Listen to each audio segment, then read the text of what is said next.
Hello everyone, welcome to my channel. Keep it simple but significant. I am your host Sasi. Let's start today's discussion. The main area of fish production is fish production का main area कौन सा है? Fish production कहाँ होती है? जहाँ warm and cold ocean currents मिलती है, वहाँ पे फिश प्रोडक्शन का एरिया बन जाता है। और जो लेब्राडोर की ठंडी धारा है और गल्फ स्ट्रीम की जो गर्म धारा है, वो जब आपस में मिलती है, वहाँ पे है न्यू फॉल्क आइलैंड।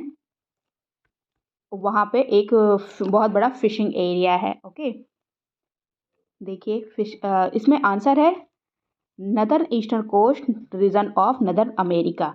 ओके, देखिए फिशिंग एरियाज, वर्ल्ड के फिशिंग एरियाज, ये जो ऐसे दिए हुए हैं, ये सब वर्ल्ड के फिशिंग एरिया। यहाँ लेब्राडोर की ठंडी धारा, यहाँ गल्फ स्ट्रीम की गर्म धारा, ये ठंडी धारा, ये गर्म धारा, ये मिलके यहाँ पे फिशिंग ग्राउंड बनाते हैं। ओके, व्हाट इज झूम? झूम क्या है? तो झूम एक मेथड ऑफ फार्मिंग है। इसमें होता क्या है कि जो फसलें लगाई जाती हैं, जब उनका समय बीत जाता है तो उसको काट के उनको जला दिया जाता है, फिर दूसरी फसल लगाई जाती है। ओके, ये ऐसा कुछ होता है झूम खेती। In which country was the ideology of environmental determinism born?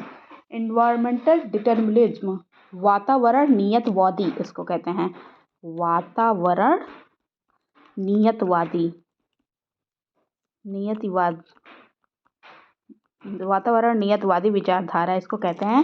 ये बॉन्ड हुई थी जर्मनी में।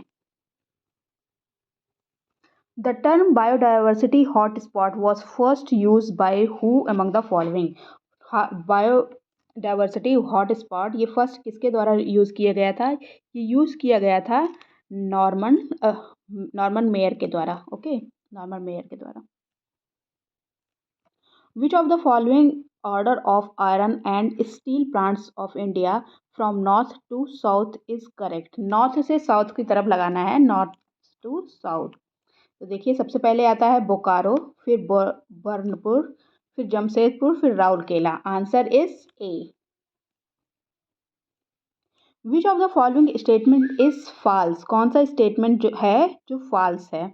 The average salinity of northern hemisphere is less than the southern hemisphere. Salinity जो है वो नदर्न हेमिस्फेयर में कम है और सदर्न हेमिस्फेयर से। नदर्न में देखिए लैंड एरिया है और सदर्न में वाटर एरिया ज़्यादा है। तो ये स्टेटमेंट करेक्ट है। Okay, gulf stream is increase salinity on the north west coast of Europe. This is also right. Gulf stream salinity को इंक्रीज करता है इस तरफ। Anti cyclonic condition reduce the salinity. देखिए एंटी साइक्लोनिक कंडीशन रिड्यूस नहीं करता salinity, this is wrong. More salinity is found in the eastern part of the Mediterranean Sea. Eastern part of Mediterranean sea, ये आपका Mediterranean सी, यहाँ पे Europe, यहाँ पे Africa. और ईस्टर्न पार्ट ऑफ ये वाला पार्ट बोल रहा है कि ज़्यादा सैलिनिटी होती है इस वाले पार्ट के। यहाँ आपका अटलांटिक हो गया, इधर साइड आपका रेड सी हो गया। This one is also right. So तो इसमें फॉल्स स्टेटमेंट पूछ रहा है, तो फॉल्स है C, anti cyclonic condition reduces salinity, ये गलत है। Which of the following types of rainfall is independent of latitude? Latitude से इंडिपेंडेंट होता है ये माउंटेनियस जो है, ये लैटिट्यूड से इंडिपेंडेंट होता है। Okay, the Nazca plate is sinking. Nazca plate sinking sink हो रहा है, ये कहाँ पे है? देखिए मान लीजिए ये आपका अमेरिका है, दक्षिण अमेरिका, दक्षिण अमेरिका है, और यहाँ पे है आपका Nazca plate. Okay, this is Nazca, Nazca plate. और ये जो दक्षिण अमेरिका है, ये पैसिफिक सी की तरफ खिसक रहा है, पैसिफिक सी की तरफ खिसक रहा है। तो ये नजका प्लेट जो है, ये आपका इस दक्षिण अमेरिका वाली प्लेट में नीचे चल जा रहा है। देखिए यहाँ आपका निचका प्लेट है, ये आपका दक्षिण अमेरिका है, पैसिफिक सी की तरफ ये दक्षिण अमेरिका सिंक जा रहा है और निचका प्लेट इसी की तरफ सिंक होता जा रहा है। ओके, सो इसमें आंसर कौन सा था? आंसर है साउथ अमेरिकन प्लेट की तरफ सिंक हो रहा है। Okay, south American plate. By whom has this statement mountain have roots been given? Mountains have root been given by एरी। एरी के द्वारा ये स्टेटमेंट दिया गया है। इन्होंने बताया था किसी भाग को संतुलित करने के लिए उसका एक भाग ऊपर और 9 भाग नीचे होना चाहिए। जैसे ये एक पृथ्वी धरती का पहला पार्ट है और ये आपका जान लीजिए पर्वत है, तो पर्वत का एक भाग ऊपर होगा और 9 भाग नीचे होगा, तब यह संतुलित अवस्था में होगा। ये बताया था एरी ने। विच of the following is not correct match? कौन सा करेक्टली मैच नहीं है? करेक्टली मैच नहीं है, देखिए जोंडा जो है अर्जेंटीना में है, ये सही है। मिस्ट्रल रोन वैली, ये भी सही है, रोन वैली में है, ये भी सही है। और ब्रिक फोलियर विक्टोरिया ऑस्ट्रेलिया में बहती है, ये भी सही है। लीवेज इटली में नहीं है, दिस वन इज रॉन्ग। तो नॉट करेक्ट पूछ रहा है, आंसर इज ए। एक होता है फॉन, फॉन होता है यूरोप में। ओके, एक सांता आना होता है, सांता आना ये होता है कैलिफोर्निया में होता है। ओके, और एक होता है हरमट्टन कहाँ होता है? सहारा में, सहारा रेगिस्तान जो है ना वहाँ पे होता है। ओके, ये सब स्थानीय पौने हैं। Bushman Hottentot species is related to what? Bushman Hottentot species related है निग्रोइड रेस से। Who first use the term green revolution? Green revolution को फर्स्ट किसने यूज किया था? ग्रीन रिवोल्यूशन को फर्स्ट यूज करने वाले थे doctor William Gaud. Doctor William Gaud ने फर्स्ट इस टर्म को यूज किया था। और वैसे ग्रीन रिवोल्यूशन के पितामह कौन थे? वर्ल्ड वाइड थे नॉर्मन बोरलॉग, ये वर्ल्ड वाइड थे।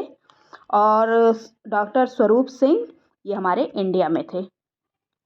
Father of green revolution world wide doctor Norman Borlaug और इंडियन स्वरूप सिंह, डॉक्टर स्वरूप।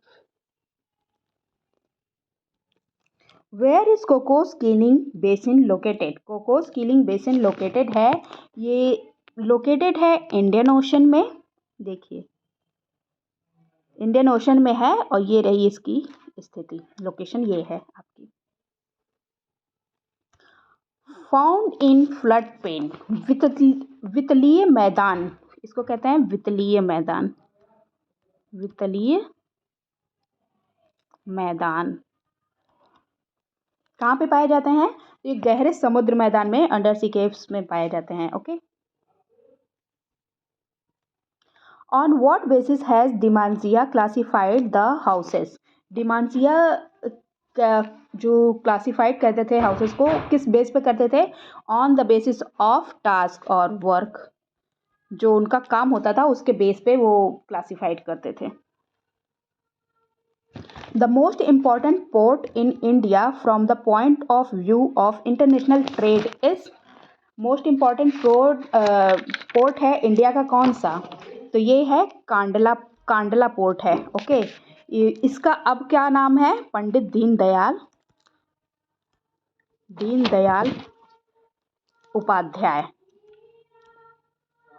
उपाध्याय पोर्ट है, इसका अब नाम है, पहले नहीं था, अब ये नाम है। और ये पहला कर मुक्त बंदरगाह है इंडिया का। और दिस इज टाइडल पोर्ट है। ओके, ये रही आपकी लोकेशन, पंडित दीनदयाल उपाध्याय पोर्ट ये है गुजरात में। Okay, which of the following river does not form A delta? Delta कौन सी रिवर फॉर्म नहीं करती? तो ये फॉर्म नहीं करती, देखिए गंगा करती है, यमुना करती है, कावेरी करती है, तो नर्मदा नहीं करती, नर्मदा आपके सॉरी यहाँ पे आपकी नर्मदा आती है, यहाँ पे नर्मदा आके गिर जाती है। ओके, और पोजीशन देख लीजिए नर्मदा की, ये है आपकी नर्मदा। ओके, रिफ्ट वैली बनाती है विंध्यन और सतपुड़न रेंज के बीच में। हु रोट कॉस्मोस, कॉस्मोस को किसने लिखा था? कॉस्मोस को लिखा था हम्बोल्ट ने। Okay, what is tornado called in United state, United state में टॉर्नेडो को क्या कहा जाता है? तो यूनाइटेड स्टेट में टॉर्नेडो को कहा जाता है ट्विस्टर, ट्विस्टर कहा जाता है, ऐसे होता है tornado. Okay, which of the following statement is true, कौन सा इसमें स्टेटमेंट है जो ट्रू है?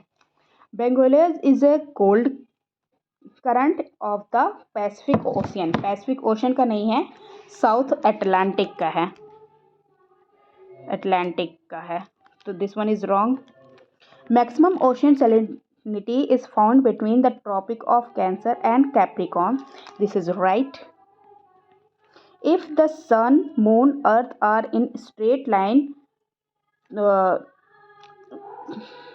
if the sun, moon and earth are in straight line, तो लो टाइड नहीं होगा, this is wrong. Straight line में होगे तो हाई टाइड होगा, स्प्रिंग टाइड कहते हैं इसको।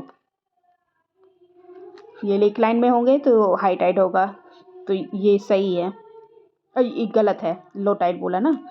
High tide comes at an interval of 12 hour 20 minute, 12 और 20 मिनट नहीं 26 मिनट में होता है, तो this one is also wrong. तो answer is B, maximum ocean salinity is found between tropic of cancer and capricorn. ये है आपकी बेनगुएला करंट जो जा रही है इधर से। Which is the largest island under the country of Japan, Japan country जो है उसका लार्जेस्ट आइलैंड कौन सा है? जापान के आइलैंड को याद कर सकते हैं, ट्रिक होती है हॉशिक, हॉशिक, इस यहाँ से आप जापान के आइलैंड को याद करते हैं। एक हॉशिक मतलब होक्काइडो, होन्शु, शिकोको, शिकोको एंड क्यूशु, ऐसे आप याद कर सकते हैं, होशिक से याद कर सकते हैं। जो होन्शु होता है वो सबसे बड़ा होता है, सबसे बड़ा, और शिकोको जो होता है वो सबसे छोटा होता है, सबसे छोटा शिकोको, सबसे बड़ा होन्शु। तो इसमें पूछ रहा है लार्जेस्ट, लार्जेस्ट है होन्शु। ओके, और सबसे ज़्यादा भूकंप कहाँ पे आते हैं? जो होन्शु आइलैंड है यहीं पे सबसे ज़्यादा भूकंप और वॉल्केनिक इरप्शन सबसे ज़्यादा यहीं पे होते हैं। देखिए आपका होक्काइडो, होन्शु, शिकोकू, क्यूशु, सबसे बड़ा Honshu. Ozone layer is located in, ozone layer कहाँ पे लोकेटेड है? ओजोन लेयर देखिए स्ट्रेटोस्फेयर में लोकेटेड होता है। ओजोन लेयर आपकी यूवी रेज जो होती है ना उससे आपकी रक्षा करता है, और स्ट्रेटोस्फेयर में जो ओजोन होती है उसको गुड ओजोन कहते हैं क्योंकि ये आपकी यूवी रेज से रक्षा करता है। लेकिन एक ट्रोपोस्फेयर में एक ओजोन होती है उसको बैड ओजोन कहते हैं। बैड ओजोन आपके पृथ्वी के में जो बैड मतलब गैसेस हैं उसको ऊपर नहीं जाने देता है, अंतरिक्ष में वापस नहीं जाने देता।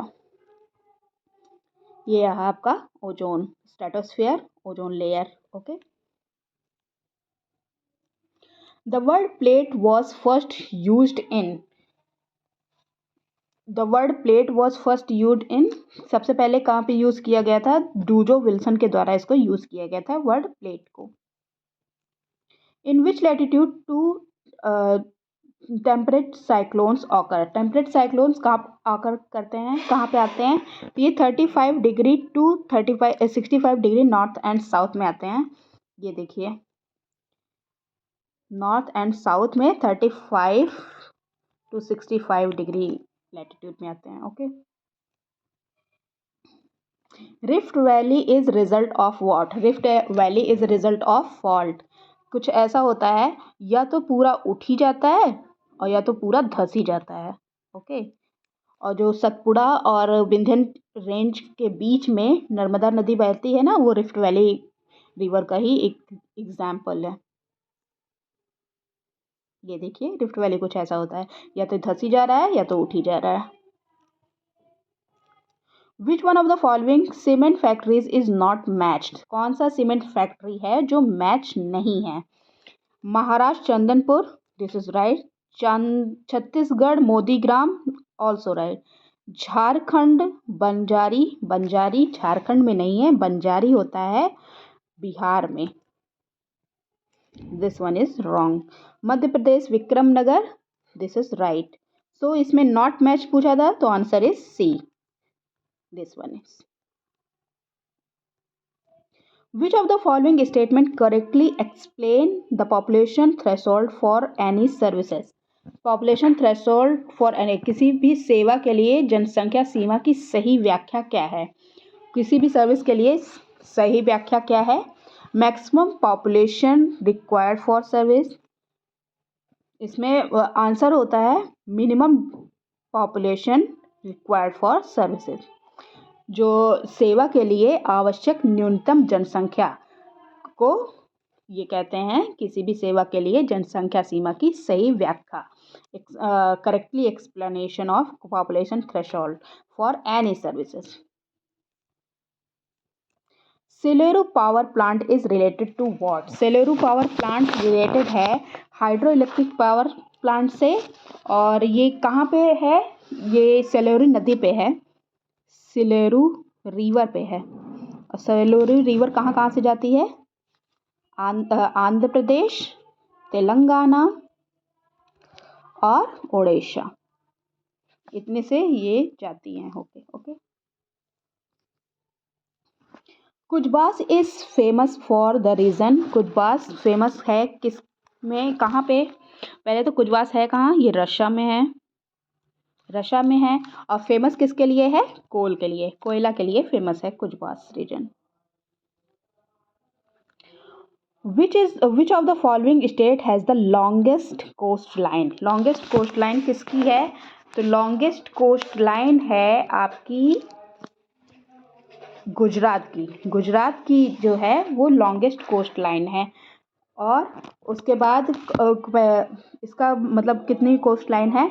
1214.7 किलोमीटर है। इसकी कोस्टलाइन गुजरात की इतनी है। नंबर 1 पे गुजरात आ गया, दिस इज नंबर 1। नंबर 2 पे कौन सा है? नंबर 2 पे है आंध्र प्रदेश। आंध्र प्रदेश नंबर 2 पे है। नंबर 3 पे तमिलनाडु। और सबसे छोटी कोस्टलाइन किसकी है?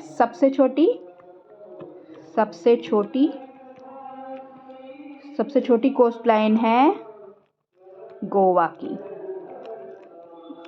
गोवा की सबसे छोटी कोस्टलाइन है। ये देखिए, ये आपका गुजरात है, सबसे ज़्यादा कोस्टलाइन इसी की है। उसके बाद आंध्र प्रदेश की है, फिर तमिलनाडु की है, और सबसे छोटी इधर आपकी गोवा की है। That's all for today. If you like my video, please like, comment, share and subscribe. Thank you.